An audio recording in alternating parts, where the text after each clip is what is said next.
L'ascensore è un grande segno di civiltà perché poi aiuta chi ha difficoltà motorie, però dall'altro ci sono molti cittadini che hanno possibilità di fare le scale, per questo motivo vogliamo incentivare come Regione l'utilizzo delle scale e non degli ascensori. Questo aiuta la salute e aiuta tutti noi a essere più in forma.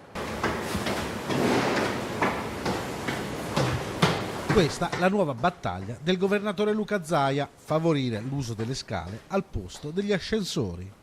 Mi immagino, ha detto il presidente Zaia, una norma che imponga sulle porte degli ascensori degli edifici pubblici un cartello sui quali va scritto non che nuoce alla salute, ma semmai che sarebbe meglio prendere le scale.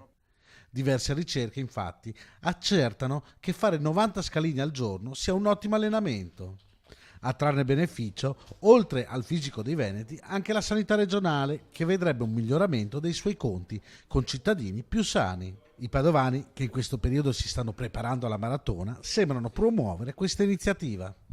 Le scale a piedi? Sì, certo, fa più movimento. Vengo, sì, sono d'accordo. Le scale fanno bene al cuore, verissimo, l'ho sempre saputo, però non sempre le gambe rispondono. Sì, confermo anch'io che è meglio usare le scale, si fa più movimento, per me è meglio. Ci si tiene più allenati? Sì, ci si tiene più allenati.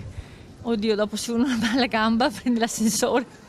Beh, secondo me sì, perché comunque sollecita il movimento e fa bene un po' a tutti, no? Perché no?